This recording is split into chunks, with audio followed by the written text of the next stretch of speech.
Hello दोस्तों। हम लोग ये इंडियन ज्योग्राफी करेंगे। ये एनसीईआरटी सार संग्रह से कर रहे हैं। महेश कुमार वर्णमाल की बुक से ये 2025 वाला एडिशन है, उसी से कर रहे हैं। और ये अभी तक 5 लेक्चर हम लोगों ने कर लिया है और ये 6 लेक्चर है, ठीक है, छठा लेक्चर है। तो इसको चलिए स्टार्ट करते हैं। ये सभी पीसीएस एग्ज़ाम्स एवं जनरल कंपटीशन के लिए भी काफ़ी उपयोगी होंगे। जनरल की जैसे कि बीएसएससी के थ्रू जो ग्रेजुएट लेवल, इंटर लेवल या फिर जो भी टीचर्स के एग्ज़ाम होते हैं बीपीएससी के थ्रू, या फिर अदर स्टेट में भी जो शिक्षक के एग्ज़ाम होते हैं जहां सामान्य अध्ययन से क्वेश्चन पूछे जाएंगे, उसके लिए उपयोगी होंगे, ठीक है। और यूपीएससी में भी जो अगर वन लाइनर जो क्वेश्चन पूछे जाते हैं तो और फैक्ट्स बेसिस कुछ क्वेश्चन होते हैं या कॉन्सेप्ट बेसिस भी, तो उसमें भी हेल्प करेगा। चलिए स्टार्ट करते हैं। देखते हैं ये बहुउद्देशीय नदी घाटी परियोजनाएं मल्टीपर्पस रिवर वैली प्रोजेक्ट से करेंगे, ठीक है। Multipurpose river valley projects. चलिए स्टार्ट करते हैं। भाखड़ा नागल बांध का निर्माण किस नदी पर हुआ है? तो भाखड़ा नागल बांध का निर्माण सतलज नदी पर हुआ है। भाखड़ा नागल किन राज्यों की एक संयुक्त परियोजना है? तो हरियाणा, पंजाब और राजस्थान की संयुक्त परियोजना है भाखड़ा नागल परियोजना। सरदार सरोवर परियोजना से लाभान्वित होने वाले राज्य कौन कौन से हैं?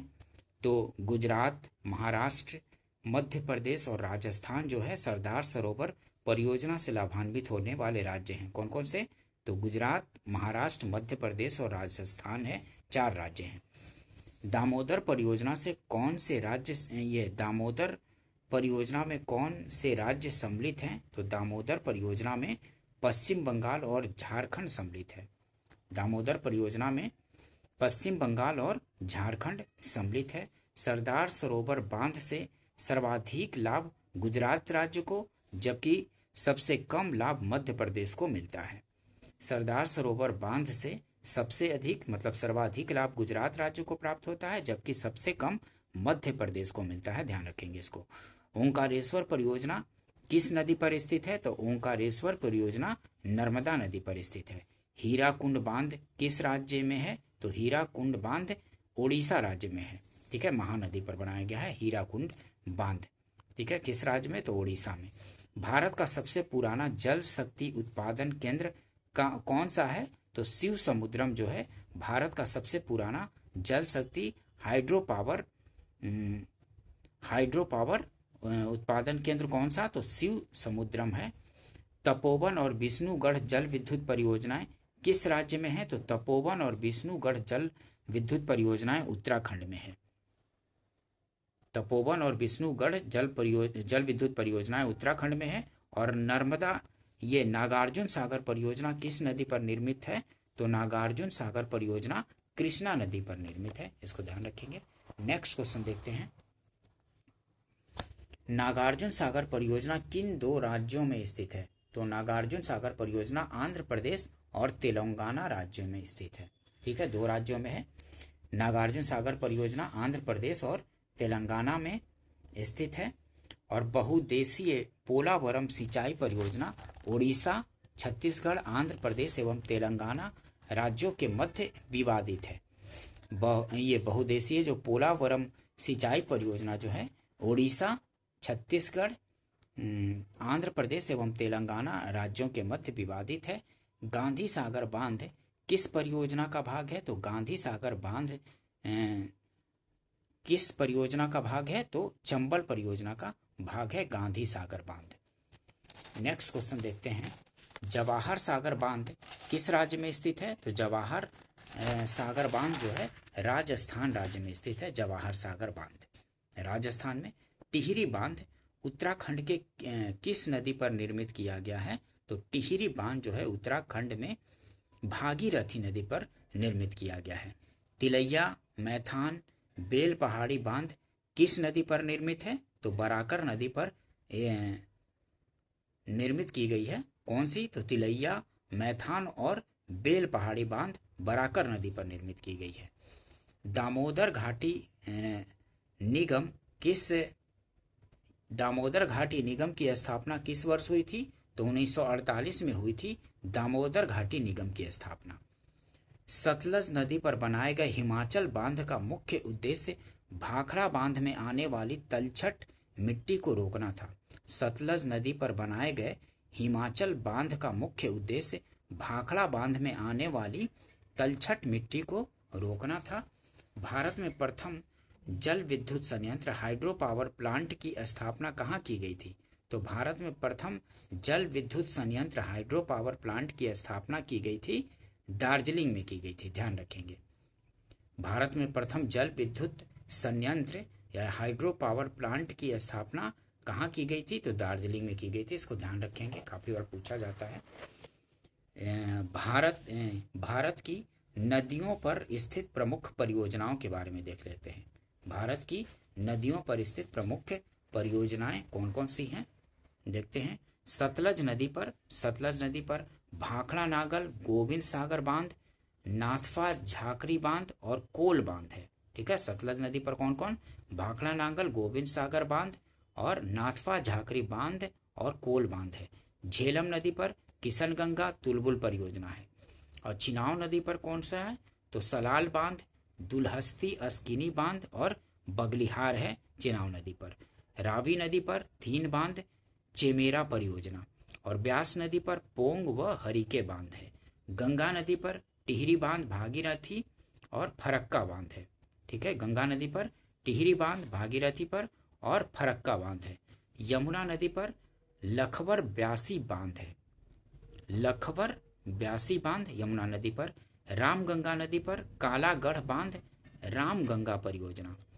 घाघरा नदी पर घाघरा बांध और शारदा नदी पर शारदा बांध।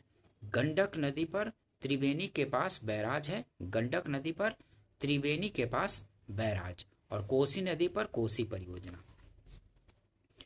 पंचेश्वर परियोजना भारत नेपाल का संयुक्त उपक्रम है। ठीक है, पंचेश्वर परियोजना भारत नेपाल का संयुक्त उपक्रम है। यह उत्तराखंड के पिथौरागढ़ जिले में काली नदी पर निर्मित की जाएगी। ठीक है, पंचेश्वर परियोजना भारत नेपाल का संयुक्त उपक्रम है। यह उत्तराखंड के पिथौरागढ़ जिले में काली नदी पर निर्मित की जाएगी। ध्यान रखेंगे इसको। नेक्स्ट क्वेश्चन देखते हैं। चंबल नदी पर कौन कौन सी परियोजना है? तो गांधी सागर, राणा प्रताप सागर एवं जवाहर सागर बांध राजस्थान में। ठीक है, चंबल नदी पर कौन कौन सा? गांधी सागर, राणा प्रताप सागर एवं जवाहर सागर बांध राजस्थान में। बेतवा नदी पर माता टीला बांध और राजघाट बांध। और सोन नदी पर डेहरी में सिंचाई और बरास बांध सागर बांध। और दामोदर नदी पर पंचेत हिल, तिलैया, कोनार, अय्यर, बगरमो बांध और मैथान बांध दामोदर नदी पर है। और गोदावरी नदी पर राजमुंद्री के निकट एनिकट बांध। और कृष्णा नदी पर श्री सैलम व नागार्जुन सागर बांध। तुंगभद्रा नदी पर मलपुरम के निकट तुंगभद्रा बांध। और कावेरी नदी पर मेट्टूर बांध। और नर्मदा नदी पर महेश्वर बांध, इंदिरा सागर बांध, अंकलेश्वर बांध और सरदार सरोवर बांध, ये सब नर्मदा नदी पर है। और ताप्ती नदी पर काकरापार बांध, ताप्ती नदी पर काकरापार बांध, उकाई बांध। और महानदी पर हीराकुंड, तिरकपाड़ा और बरोज बांध। और माही नदी पर वन कबोरी बांध और कदाना बांध, ये माही नदी पर है, वन कबोरी बांध और कदाना बांध। नेक्स्ट क्वेश्चन देखते हैं। भारत एवं उसके पड़ोसी देशों के बीच प्रमुख नदी समझौते हैं। ठीक है, कौन से नदी समझौते किस देश से हैं वो देख लेते हैं। तो शारदा, ये संधि समझौते संबंधित देश। तो शारदा या महाकाली समझौता किससे है? तो नेपाल से है, भारत नेपाल के बीच। और कोसी के बीच कोसी समझौता किससे है? तो नेपाल से है, भारत नेपाल के बीच। और गंडक समझौता इससे भारत और नेपाल के बीच है। और गंगा तो बांग्लादेश से है। और सिंधु नदी तंत्र झेलम, चिनाव, रावी, ब्यास, सतलुज व इनकी सहायक नदियों का पाकिस्तान से है। ठीक है, देखिए एक्सप्लेनेशन, ये इसको और देखते हैं थोड़ा। शारदा महाकाली किससे है? तो नेपाल से। वर्ष 1996 की महाकाली संधि, जिसमें पंचेश्वर बहुदेशीय परियोजना शामिल है। ठीक है। और कोसी का किससे संबंध है? तो नेपाल से कोसी समझौता है। नेपाल में कोसी बैराज के निर्माण के संबंध में वर्ष 1954 का समझौता 1966 में संशोधित हुआ था। और गंडक समझौता किससे है? तो नेपाल और भारत के बीच है गंडक समझौता। नेपाल में गंडक बैराज निर्माण के संबंध में वर्ष 1959 का समझौता हुआ था। और गंगा का समझौता किससे है? तो बांग्लादेश से है। ये फरक्का में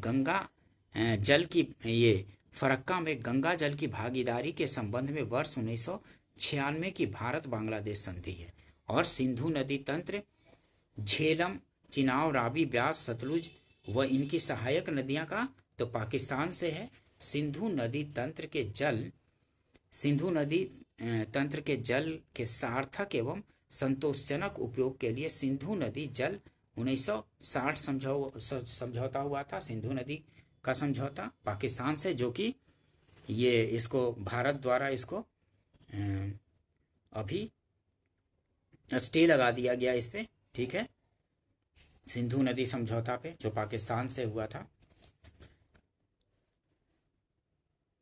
जल धाका, चूखा, ताला, मांगदेछू आदि जल विद्युत परियोजनाएं कहाँ स्थित है?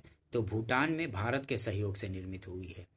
जल धाका, चूखा, ताला, मांगदेछू आदि जल विद्युत परियोजनाएं कहाँ स्थित है? तो भूटान में भारत के सहयोग से निर्मित किया गया है। और महाकाली संधि भारत और नेपाल के मध्य वर्ष 1996 में हुई थी।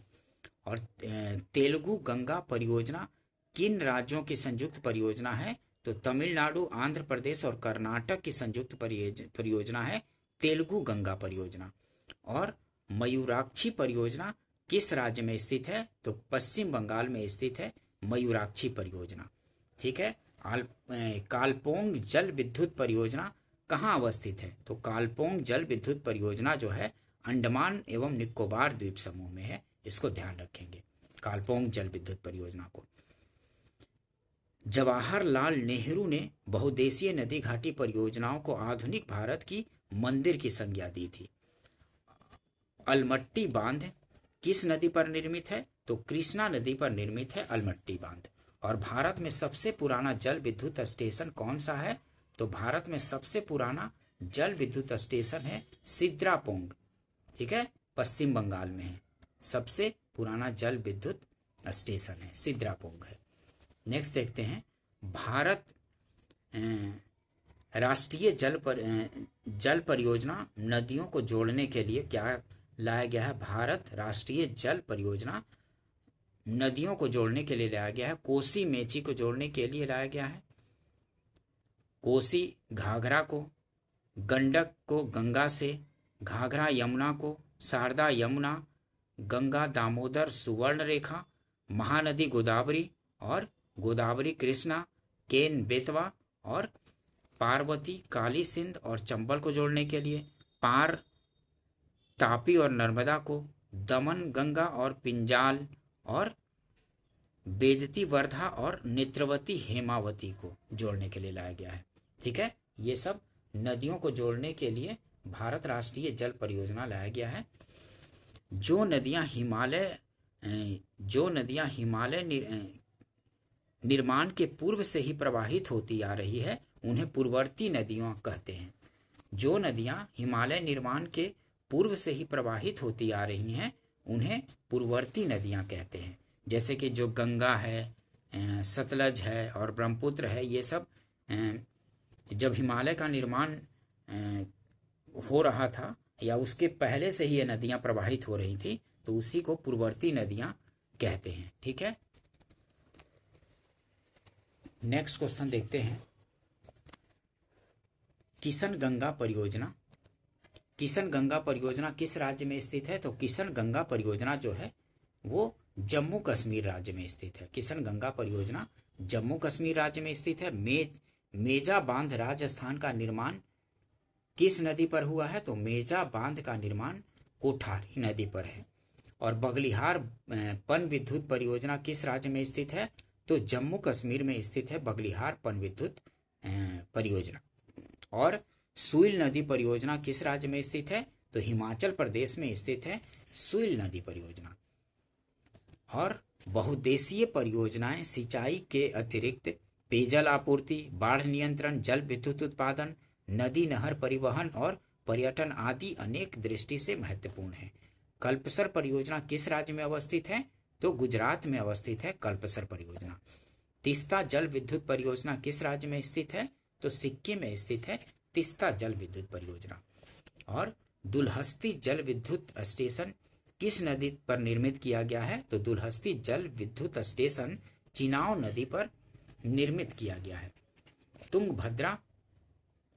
तुंगभद्रा परियोजना आंध्र प्रदेश और कर्नाटक की संयुक्त परियोजना है। ठीक है, तुंगभद्रा परियोजना आंध्र प्रदेश और कर्नाटक की संयुक्त परियोजना है जो मल्लपुरम के निकट तुंगभद्रा नदी कृष्णा की सहायक पर स्थित है। यह दक्षिण भारत की सबसे बड़ी बहुउद्देशीय नदी घाटी परियोजना है, ध्यान रखेंगे इसको।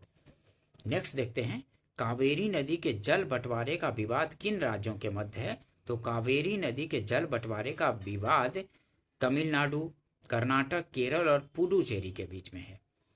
नेक्स्ट देखते हैं प्रधानमंत्री कृषि सिंचाई योजना के बारे में। ठीक है, प्रधानमंत्री कृषि सिंचाई योजना, यह योजना वर्ष 2015 में प्रारंभ हुई थी।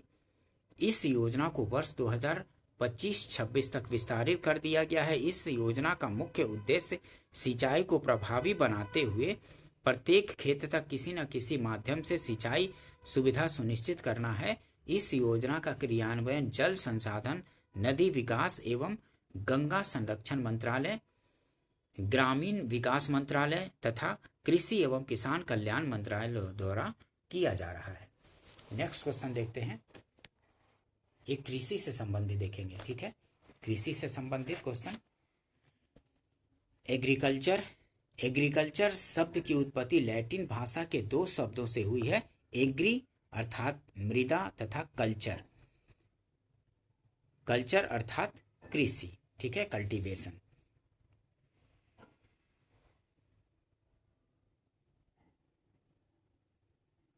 देखिए, भारत में ऋतु आधारित प्रमुख फसलें एवं बुआई अवधि क्या है? तो भारत में ऋतु आधारित प्रमुख फसलें एवं बुआई अवधि देखते हैं। ये फसल कौन कौन सी भारत में होती है? तो रबी फसल है और खरीफ की फसल है और जायद की फसल है। ये रबी फसल शीतकालीन फसल है, खरीफ फसल ग्रीष्मकालीन फसल है और जायद फसल शीत एवं ग्रीष्म के मध्य होता है। और रबी फसल में कौन कौन सा आता है? तो रबी फसल में आता है जौ। देखिए, ये पूछे जाते हैं तो ध्यान रखेंगे कि रबी फसल में कौन कौन आता है। तो गेहूं, जौ, चना, मटर, सरसों, मसूर, राई तथा आलू आदि। और इसका बुआई की अवधि कब है? तो रबी फसल की बुआई की अवधि अक्टूबर नवंबर में बोया जाता है और मार्च अप्रैल में इसकी कटाई कर ली जाती है रबी फसल की। और खरीफ की फसल ये ग्रीष्मकालीन फसल है, खरीफ की फसल ग्रीष्मकालीन फसल है। इसमें कौन कौन सा फसल आता है? तो चावल, ज्वार, ये चावल, ज्वार, बाजरा, मक्का, तिल, मूंगफली, उड़द, कपास, रागी, सोयाबीन आदि। ठीक है, और ये जो खरीफ की फसल है कब बोई जाती है? तो खरीफ की फसल बोई जाती है जून जुलाई में और कटाई की जाती है अक्टूबर नवंबर में काट ली जाती है। ठीक है, ध्यान रखेंगे, ये जो खरीफ की फसल है ये जून जुलाई में बोई जाती है और अक्टूबर नवंबर में काट ली जाती है। और जब अक्टूबर नवंबर में इसका कटाई हो जाता है तभी रबी की फसल बोई जाती है। ठीक है, अक्टूबर नवंबर में रबी की फसल बोई गई और मार्च अप्रैल में कटाई कर ली जाती है। ठीक है, और जायद की फसल कब बोई जाती है? तो शीत एवं ग्रीष्म के मध्य इसका टाइम पीरियड है। ठीक है, जायद फसल का। इसमें जायद फसल में कौन कौन सा आता है? तो जायद फसल में आता है, जायद फसल में तरबूज,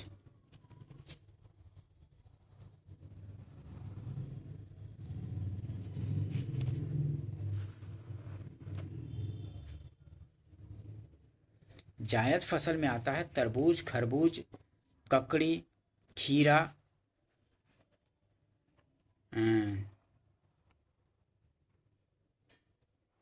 देखिए, तरबूज, खरबूज, ककड़ी, खीरा, भिंडी आदि विभिन्न प्रकार की सब्जियों की खेती आती है। ये आती है किसमें? जायद की फसल में। और ये जायद की फसल जो है मार्च अप्रैल में बोई जाती है और जून जुलाई में काट ली जाती है। ध्यान रखेंगे, ये मार्च अप्रैल में बोई जाती है और जून जुलाई में काट ली जाती है जायद की फसल। और जब जायद की फसल काट ली जाती है तभी खरीफ की फसल लगाई जाती है। जून जुलाई में खरीफ की फसल बोई जाती है और फिर अक्टूबर नवंबर में काट लिया जाता है। और जब खरीफ का फसल काट लिया जाता है तो उसी समय अक्टूबर नवंबर में ही ये रबी की फसल बोई जाती है और मार्च अप्रैल में इसको काट लिया जाता है रबी की फसल को। नेक्स्ट क्वेश्चन देखते हैं। ये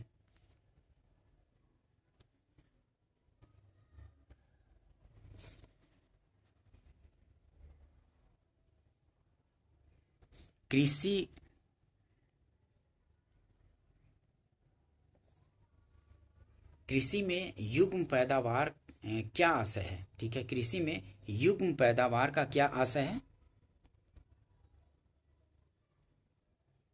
तो कृषि में युग्म पैदावार का आशय है विभिन्न मौसमों में दो फसलें उगाना। ठीक है, युग्म पैदावार का आशय है विभिन्न मौसमों में दो फसलें उगाना। और मिश्रित कृषि, मिक्स्ड फार्मिंग की प्रमुख विशेषता क्या है? तो पशुपालन और कृषि उत्पादन को एक साथ करना। यह मिश्रित खेती या मिक्स्ड फार्मिंग की प्रमुख विशेषता क्या है?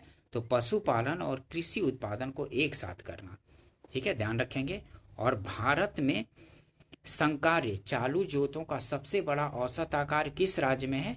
तो राजस्थान में है। ठीक है, भारत में संकार या चालू जोतों का सबसे बड़ा औसत आकार किस राज्य में है? तो राजस्थान में है। और दक्षिण भारत में उच्च कृषि उत्पादकता, हाई एग्रीकल्चर प्रोडक्टिविटी का क्षेत्र तमिलनाडु तट पर पाया जाता है। ध्यान रखेंगे कि दक्षिण भारत में उच्च कृषि उत्पादकता, हाई एग्रीकल्चर प्रोडक्टिविटी का क्षेत्र तमिलनाडु तट पर पाया जाता है।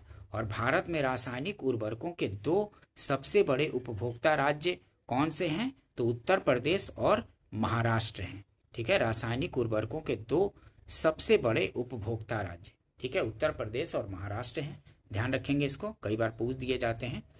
और पुनर्भरण योग्य भौम जल संसाधन में कौन सा राज्य सबसे संपन्न है? तो पुनर्भरण योग्य भौम जल संसाधन में कौन सा राज्य सबसे संपन्न है? तो उत्तर प्रदेश है। भारत में अनुबंध कृषि को लागू करने वाला प्रथम राज्य कौन सा है? तो पंजाब है।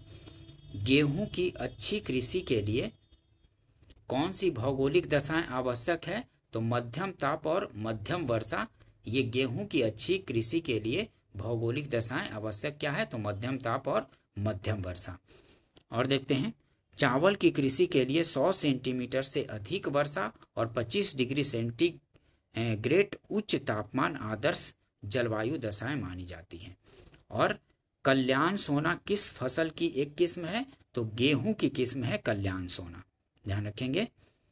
नेक्स्ट क्वेश्चन देखते हैं, भारत के सर्वाधिक क्षेत्रफल पर किस फसल की कृषि होती है? तो भारत के सर्वाधिक क्षेत्रफल पर किस फसल की कृषि होती है? तो धान, चावल की कृषि होती है। करनाल बंट गेहूं का एक कवक जनित रोग है। करनाल बंट गेहूं का एक कवक जनित रोग है जो टिलेटिया इंडिका नामक कवक से होता है। ठीक है, करनाल बंट गेहूं का एक कवक जनित रोग है जो टिलेटिया इंडिका नामक कवक से होता है। ध्यान रखेंगे। नेक्स्ट क्वेश्चन देखते हैं,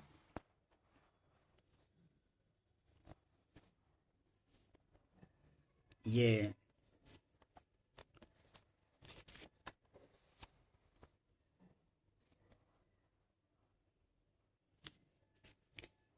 यदि खाद्यान्नों का सुरक्षित संग्रह सुनिश्चित करना हो तो कटाई के समय उनमें कितने प्रतिशत से अधिक आर्द्रता नहीं होनी चाहिए? तो 14% से अधिक आर्द्रता नहीं होनी चाहिए।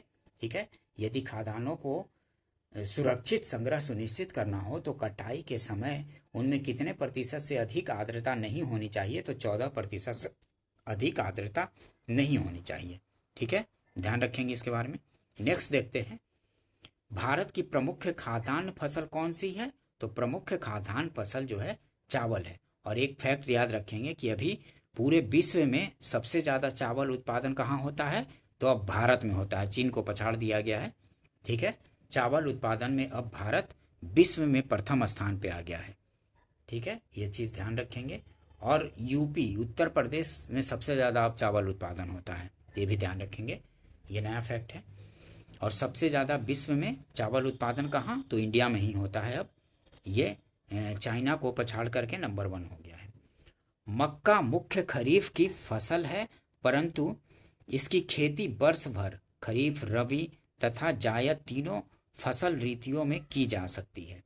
ठीक है, मक्का मुख्यतः खरीफ की फसल है, परंतु इसकी खेती वर्ष भर खरीफ, रबी तथा जायद तीनों फसल ऋतुओं में की जा सकती है, इसको ध्यान रखेंगे।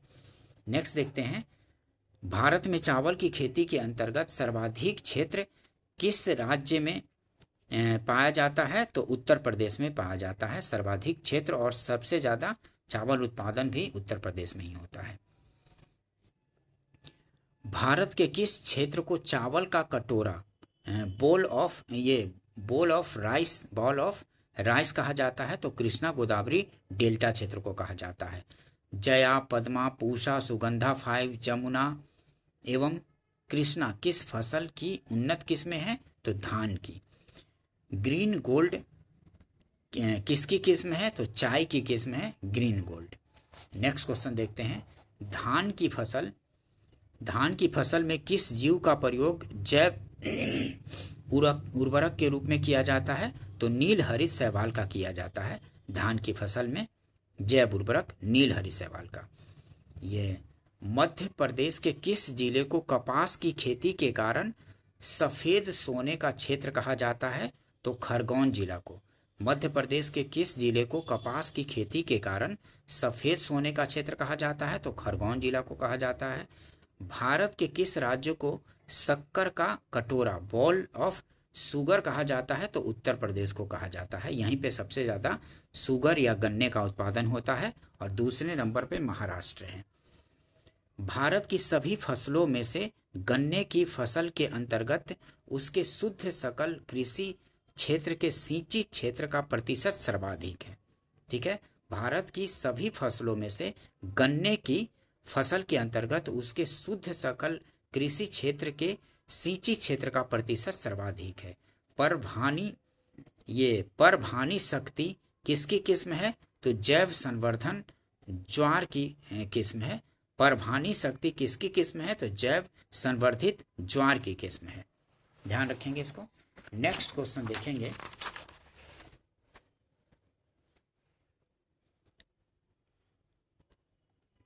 कृषि उत्पादन से संबंधित महत्वपूर्ण क्रांतियां देखेंगे। ठीक है, कृषि संबंधित से महत्वपूर्ण क्रांतियां, हरित क्रांति खाद्यान्न उत्पादन से, सुनहरी स्वर्ण क्रांति फल एवं सब्जी उत्पादन और बागवानी उत्पादन कृषि। ठीक है, सुनहरी या स्वर्ण क्रांति किससे, तो फल एवं सब्जी उत्पादन, बागवानी उद्यान कृषि से। श्वेत क्रांति दुग्ध उत्पादन से। कृष्ण या काली क्रांति खनिज तेल पेट्रोलियम के क्षेत्र में आत्मनिर्भरता के लिए। ठीक है, कृष्ण क्षेत्र, ये कृष्ण या काली क्रांति किससे है, तो खनिज तेल या पेट्रोलियम क्षेत्र में आत्मनिर्भरता से संबंधित है, काफी बार पूछा जाता है। नीली क्रांति मत्स्य उत्पादन से। गोल क्रांति आलू उत्पादन से। भूरी क्रांति उर्वरक उत्पादन से। और पीली क्रांति तिलहन उत्पादन से। और रजत क्रांति किससे है, तो अंडा उत्पादन से। और इंद्रधनुषी क्रांति कृषि संबंधी समग्र क्रांति नवीन कृषि नीति में निर्धारित। और अमृत क्रांति तो नदियों को जोड़ने की योजना है। और सदाबहार क्रांति कृषि उत्पादन को दोगुना करना, टिकाऊ कृषि। और गुलाबी क्रांति किससे है, तो प्याज उत्पादन और झींगा मछली से। और लाल क्रांति मांस एवं टमाटर उत्पादन से। नेक्स्ट देखते हैं,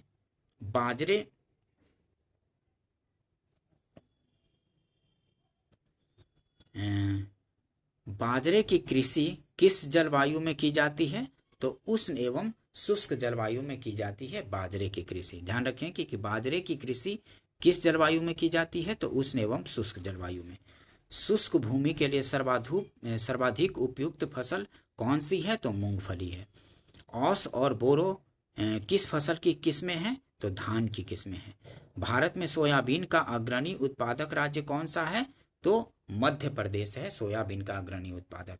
और कौशल किस फसल की उन्नत प्रजाति है? तो कौशल मूंगफली की उन्नत प्रजाति है।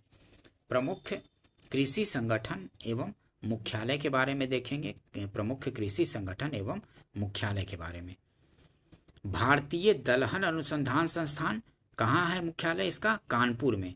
और समेकित कीट प्रबंधन राष्ट्रीय केंद्र नई दिल्ली में। और अंतर्राष्ट्रीय चावल अनुसंधान संस्थान मनीला में। और अर्ध शुष्क क्षेत्रों हेतु अंतर्राष्ट्रीय फसल अनुसंधान संस्थान कहाँ है? हैदराबाद में है। और सूखे क्षेत्रों में अंतर्राष्ट्रीय कृषि अनुसंधान केंद्र अलेप्पो में है। और राष्ट्रीय कृषि और ग्रामीण विकास बैंक मुंबई में है। ठीक है, राष्ट्रीय कृषि और ग्रामीण विकास बैंक मुंबई में है। और अंतर्राष्ट्रीय मक्का और गेहूं वृद्धि केंद्र मैक्सिको में है। ध्यान रखेंगे इसको। दक्षिण भारत में चाय की खेती पश्चिमी घाट की नीलगिरी एवं इलायची की पहाड़ियों के निचले ढालों पर की जाती है। ठीक है, दक्षिण भारत में चाय की खेती पश्चिमी घाट की नीलगिरी तथा इलायची की पहाड़ियों के निचले ढालों पर की जाती है। ध्यान रखेंगे इसको। नेक्स्ट क्वेश्चन देखेंगे, किस फसल में नाइट्रोजन संचित करने की क्षमता सर्वाधिक है? तो दलहनी फसलों में। दलहनी फसलों हेतु कोबाल्ट आवश्यक है तथा कोबाल्ट राइजोबियम जीवाणु हेतु नाइट्रोजन स्थिरीकरण के लिए आवश्यक तत्व है। दलहनी फसलों हेतु कोबाल्ट आवश्यक है तथा कोबाल्ट राइजोबियम जीवाणु हेतु नाइट्रोजन स्थिरीकरण के लिए आवश्यक तत्व है। भारत को 3/4 से अधिक कच्चा रेशम किस या किन राज्य से प्राप्त होता है? तो कर्नाटक एवं आंध्र प्रदेश से प्राप्त होता है। ठीक है, भारत को 3/4 से अधिक कच्चा रेशम किस या किन राज्यों से प्राप्त होता है? तो कर्नाटक एवं आंध्र प्रदेश से। नॉर्मन अर्नेस्ट बोरलॉग, जिन्हें हरित क्रांति का जनक कहा जाता है, किस देश से संबंधित है? तो संयुक्त राज्य अमेरिका से है। हरित क्रांति से क्या अभिप्राय है? तो उच्च उत्पादकता वाले बीजों का प्रयोग कर उत्पादन बढ़ाना है। ठीक है, हरित क्रांति से संबंधित। हरित क्रांति का सर्वाधिक लाभ किस फसल के उत्पादन एवं उत्पादकता, प्रोडक्शन एंड प्रोडक्टिविटी दोनों में हुआ? तो गेहूं के उत्पादन में। हरित क्रांति में किस फसल का सर्वाधिक उत्पादन किया गया? तो मैक्सिकन गेहूं का। सर्वाधिक विदेशी मुद्रा किस नकदी फसल के निर्यात से प्राप्त होता है? तो चाय के निर्यात से। सर्वाधिक विदेशी मुद्रा किस नकदी फसल के निर्यात से प्राप्त होता है? तो चाय की फसल से। और लाल विगलन या रेड रॉड किस फसल का रोग है? तो गन्ना का। और नेक्स्ट देखते हैं, मूंगा रेशम का उत्पादन संपूर्ण विश्व में केवल भारत के असम में किया जाता है। ये मूंगा रेशम का उत्पादन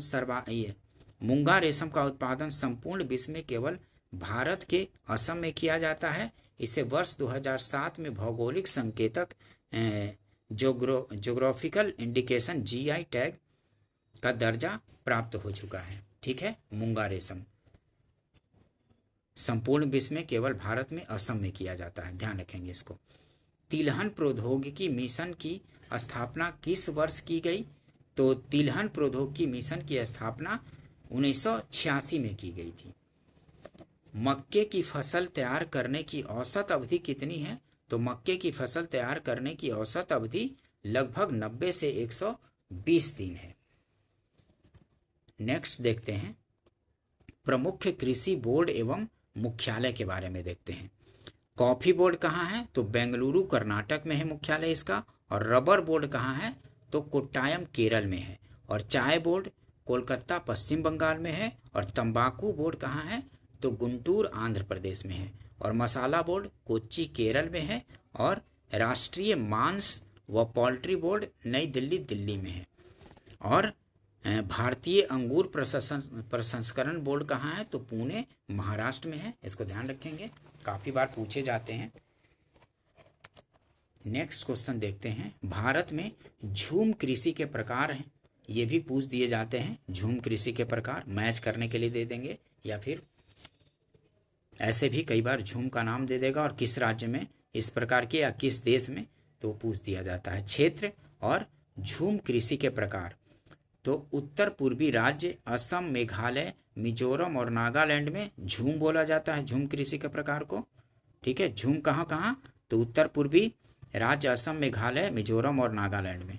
और पोंदू, पामाडाबी और केमान, बरीगा ये आंध्र प्रदेश और उड़ीसा में बोला जाता है। कुमारी कहाँ बोला जाता है, तो पश्चिमी घाट में कुमारी बोला जाता है झूम कृषि के प्रकार को। और पोनम या पोनम कहाँ, तो केरल में बोला जाता है झूम कृषि के प्रकार को। और बीबर या दाहिया, मसान, पेंडा या बीरा मध्य प्रदेश एवं छत्तीसगढ़ में बोला जाता है। और बालरा कहाँ, तो बालरा दक्षिण पूर्वी राजस्थान में बोला जाता है। और पामलू मणिपुर में। और खील कहाँ, तो हिमालय क्षेत्र में। ठीक है, खील हिमालय क्षेत्र में। और कुरुल या कुरुबा ये झारखंड में, कुरुल या कुरुबा झारखंड में। और दीपा कहाँ, तो छत्तीसगढ़ बस्तर जिला में। और दीपा अंडमान निकोबार द्वीप समूह में भी बोला जाता है, दीपा। ठीक है, छत्तीसगढ़ बस्तर जिला में भी दीपा, और दीपा अंडमान निकोबार द्वीप समूह में भी। बराक घाटी की सर्वाधिक महत्वपूर्ण फसल कौन सी है, तो बराक घाटी की सर्वाधिक महत्वपूर्ण फसल धान और चाय है। भारत के किस राज्य को मसालों का बगीचा कहा जाता है, तो भारत के किस राज्य को मसालों का बगीचा कहा जाता है, तो केरल को बोला जाता है। काफी बार पूछा जाता है, ध्यान रखेंगे, केरल को मसालों का बगीचा कहा जाता है। लौंग, क्लोव्स पुष्पकली से प्राप्त होती है, जिसकी सर्वाधिक खेती केरल में की जाती है। लौंग जो है पुष्पकली से प्राप्त होती है, जिसकी सर्वाधिक खेती केरल में की जाती है। भारत में काला सोना, ब्लैक गोल्ड के रूप में कौन सा मसाला जाना जाता है, तो काली मिर्च को। भारत का सर्वाधिक काजू कैसियो उत्पादक राज्य कौन सा है, तो महाराष्ट्र है। शक्तिमान 1 और शक्तिमान 2 किस फसल के आनुवंशिक जेनेटिक परिवर्तित रूप हैं, तो मक्का के। वाणिज्यिक स्तर पर केसर का उत्पादन किस राज्य में होता है, तो जम्मू और कश्मीर में होता है। चाय की खेती के लिए पहाड़ी ढाल क्षेत्र वार्षिक वर्षा 200 सेंटीमीटर से अधिक तथा 24 डिग्री सेंटीग्रेड से 30 डिग्री सेंटीग्रेड तापमान उपयुक्त माना जाता है। किसके लिए, तो चाय की खेती के लिए पहाड़ी ढाल क्षेत्र, और वार्षिक वर्षा 200 सेंटीमीटर से अधिक होना चाहिए, और तापमान कितना, तो 24 डिग्री सेंटीग्रेड से 30 डिग्री सेंटीग्रेड तापमान उपयुक्त माना जाता है चाय की खेती के लिए। प्रसंस्करण या प्रोसेसिंग हेतु आलू की सबसे अच्छी किस्म कौन सी है, तो कुफरी चिप्सोना 2 है। ललित किस फसल की उन्नत किस्म है, तो अमरूद की उन्नत किस्म है ललित। नेक्स्ट क्वेश्चन एक देखते हैं।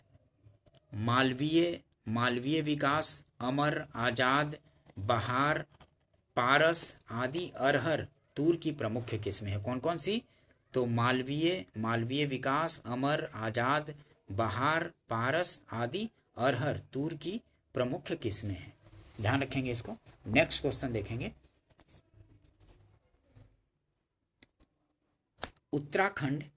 उत्तराखंड में उगाया जाने वाला अनाज मंडुआ कोदो का निर्यात अधिकांश किस देश को किया जाता है, तो जापान को किया जाता है। निर्वाह मूलक कृषि सबसिस्टेंस एग्रीकल्चर के अंतर्गत मोटे अनाजों तथा चावल का उत्पादन किया जाता है। ठीक है, निर्वाह मूलक या सबसिस्टेंस एग्रीकल्चर के अंतर्गत मोटे अनाजों तथा चावल का उत्पादन किया जाता है। अदरक के खाने योग्य भाग को क्या कहा जाता है, तो प्रकंद राइजोम कहा जाता है। भारत का कौन सा राज्य खाद्यान्न उत्पादन में प्रथम स्थान पर है, तो खाद्यान्न उत्पादन में प्रथम स्थान पर उत्तर प्रदेश है। केरल राज्य विश्व में सबसे ये किसके उत्पादन के लिए प्रसिद्ध है, तो केरल राज्य विश्व में किसके उत्पादन के लिए, तो गरम मसाले के लिए प्रसिद्ध है। नेक्स्ट देखते हैं। प्रमुख कृषि संस्थान के बारे में देखते हैं। ठीक है, प्रमुख कृषि संस्थान कहाँ से हैं, कहाँ हैं, कौन सा कृषि संस्थान? तो राष्ट्रीय मत्स्य उद्योग विकास बोर्ड हैदराबाद में है, राष्ट्रीय चावल शोध संस्थान कटक में है, और भारत डेयरी निगम एवं राष्ट्रीय विकास बोर्ड आनंद में है, और भारतीय डेयरी अनुसंधान संस्थान तो करनाल में है, गन्ना प्रजनन संस्थान कोयम्बटूर में है, केंद्रीय कॉफी अनुसंधान संस्थान चिकमंगलूर में है, और जूट कृषि अनुसंधान संस्थान बैरकपुर में है, केंद्रीय उर्वरक गुणवत्ता नियंत्रण और प्रशिक्षण संस्थान फरीदाबाद में है, और टिड्डी चेतावनी संगठन जोधपुर में है, कृषि विपणन एवं निरीक्षण निदेशालय फरीदाबाद में, और राष्ट्रीय पौध संरक्षण एवं प्रशिक्षण संस्थान हैदराबाद में है, और चौधरी चरण सिंह राष्ट्रीय कृषि विपणन संस्थान जयपुर में है, और भारतीय चारागाह एवं चारा अनुसंधान संस्थान झांसी में है, और केंद्रीय चारा बीज उत्पादन फॉर्म हैसरघट्टा में है, और विवेकानंद पर्वतीय कृषि अनुसंधान शाला अल्मोड़ा में है, और केंद्रीय कृषि अनुसंधान संस्थान नई दिल्ली में है, और लघु किसान कृषि व्यापार संघ नई दिल्ली में है, और राष्ट्रीय जैव उर्वरक विकास केंद्र गाजियाबाद में है, और पशु रोग जांच प्रयोगशाला पुणे में है, और पशु स्वास्थ्य एवं पशु चिकित्सा जैविकी संस्थान कोलकाता में है, और पशु चिकित्सा और जीव विज्ञान संस्थान बेंगलुरु में है, पशु स्वास्थ्य संस्थान जालंधर में है, और पशु चिकित्सा जैविकी गुवाहाटी में है, और राष्ट्रीय पटसन एवं संबंधित रेशे अनुसंधान संस्थान कहाँ है? तो कोलकाता में है, और भारतीय प्राकृतिक रेजिन्स एवं गम संस्थान रांची में है। ध्यान रखेंगे इसको। नेक्स्ट क्वेश्चन देखेंगे, काफ़ी इंपॉर्टेंट क्वेश्चन का सीरीज है, इसको ठीक से करेंगे क्योंकि ये मैच करने के लिए या फैक्ट्स या फिर कंसेप्चुअल्स भी इस तरह से पूछ दिए जाते हैं। कुल फसलों में राज्यों का स्थान, ठीक है, 2023-24 के अनुसार है। देखते हैं, कुछ कुछ आंकड़े चेंज होते हैं लेकिन बाकी लगभग वही रहते हैं। कुल खाद्यान्न उत्पादन में सबसे प्रथम कौन है? तो उत्तर प्रदेश है, उसके बाद द्वितीय पर मध्य प्रदेश है, और तृतीय पर पंजाब है। ठीक है, कुल खाद्यान्न उत्पादन सबसे ज़्यादा उत्तर प्रदेश, उसके बाद मध्य प्रदेश, उसके बाद पंजाब में। और कुल दलहन उत्पादन में सबसे ज़्यादा कहाँ? तो मध्य प्रदेश में, उसके बाद महाराष्ट्र में, उसके बाद राजस्थान में। और कुल तिलहन उत्पादन में तो राजस्थान पहले नंबर पर, दूसरे स्थान पर मध्य प्रदेश, तीसरे नंबर पर गुजरात। और कुल मोटे अनाज में राजस्थान पहले नंबर पर, और कर्नाटक दूसरे, और तीसरे पर मध्य प्रदेश है। ठीक है, ध्यान रखेंगे। और विभिन्न फसलों के उत्पादन में शीर्ष राज्य, तो चावल उत्पादन में अभी उत्तर प्रदेश पहले पे आ गया है, दूसरे पर तेलंगाना, और तीसरे पर पश्चिम बंगाल है। ध्यान रखेंगे, उत्तर प्रदेश पहले स्थान पर आ गया है चावल में, और दूसरे पर तेलंगाना है, और तीसरे पर पश्चिम बंगाल है, ये ध्यान रखेंगे। और गेहूं उत्पादन में उत्तर प्रदेश पहले पर, मध्य प्रदेश दूसरे पर, और पंजाब तीसरे पर। बाजरा राजस्थान पहले नंबर पर, ध्यान रखेंगे। और मक्का में कर्नाटक पहले नंबर पर, बिहार दूसरे नंबर पर। चना में मध्य प्रदेश पहले नंबर पर, महाराष्ट्र दूसरे नंबर पर, तीसरे पर राजस्थान। अरहर में कर्नाटक पहले नंबर पर, महाराष्ट्र दूसरे, और तीसरे पर उत्तर प्रदेश। मसूर में मध्य प्रदेश पहले नंबर पर, उत्तर प्रदेश दूसरे, और पश्चिम बंगाल तीसरे नंबर पर। मूंगफली में गुजरात पहले नंबर पर, सरसों में राजस्थान पहले नंबर पर, सोयाबीन में मध्य प्रदेश पहले नंबर पर। और सूरजमुखी में कर्नाटक पहले नंबर पर। कपास उत्पादन में महाराष्ट्र पहले नंबर पर आ गया है। ठीक है, कपास उत्पादन में महाराष्ट्र पहले नंबर पर, दूसरे नंबर पर गुजरात है। ध्यान रखेंगे, कपास उत्पादन में महाराष्ट्र पहले नंबर पर, गुजरात दूसरे नंबर पर। और जूट उत्पादन में पश्चिम बंगाल पहले नंबर पर, बिहार दूसरे नंबर पर, तीसरे नंबर पर असम। और आलू उत्पादन में उत्तर प्रदेश पहले नंबर पर, पश्चिम बंगाल दूसरे नंबर पर, और बिहार तीसरे नंबर पर। प्याज में महाराष्ट्र पहले नंबर, मध्य प्रदेश दूसरा, और गुजरात तीसरा। और गन्ना उत्पादन में उत्तर प्रदेश पहला, महाराष्ट्र दूसरा, और तीसरा कर्नाटक। ध्यान रखेंगे इसको। भारत में दालों का सबसे बड़ा उत्पादक राज्य कौन है? तो दालों का सबसे बड़ा उत्पादक राज्य मध्य प्रदेश है। ठीक है, ये सब फैक्ट थोड़ा ध्यान रखेंगे क्योंकि डायरेक्ट क्वेश्चन पूछ दिए जाते हैं। भारत का सबसे बड़ा चाय उत्पादक राज्य असम है। भारत का सबसे बड़ा चाय उत्पादक राज्य असम है। सोनालिका, अर्जुन एवं कल्याण सोना उन्नत किस्में हैं गेहूं की। पेगिंग किस फसल के लिए एक लाभकारी प्रक्रिया है? तो पेगिंग किस फसल के लिए एक लाभकारी प्रक्रिया है? तो मूंगफली के लिए। ध्यान रखेंगे। झूम कृषि की एक पद्धति है जिसे कर्तन एवं दहन कृषि स्लैश एंड बर्ड एग्रीकल्चर के नाम से भी जाना जाता है। गहन कृषि इंटेंसिव फार्मिंग से क्या तात्पर्य है? तो न्यूनतम भूमि में अधिकतम उपज। ठीक है, न्यूनतम भूमि में अधिकतम उपज, ये गहन कृषि या इंटेंसिव फार्मिंग से तात्पर्य है इसका। सुनहरा रेशा क्रांति का संबंध जूट उत्पादन से है तथा जूट को भारत का स्वर्णिम तंतु गोल्डन फाइबर ऑफ इंडिया कहा जाता है। ठीक है, सुनहरा रेशम क्रांति का संबंध जूट उत्पादन से है तथा जूट को भारत का स्वर्णिम तंतु गोल्डन फाइबर ऑफ इंडिया कहा जाता है। ठीक है, नेक्स्ट देखते हैं। राजस्थान किस फसल का प्रमुख उत्पादक है? तो सरसों एवं बाजरा का प्रमुख उत्पादक। राजस्थान किस फसल का प्रमुख उत्पादक है? तो सरसों एवं बाजरा का प्रमुख उत्पादक है।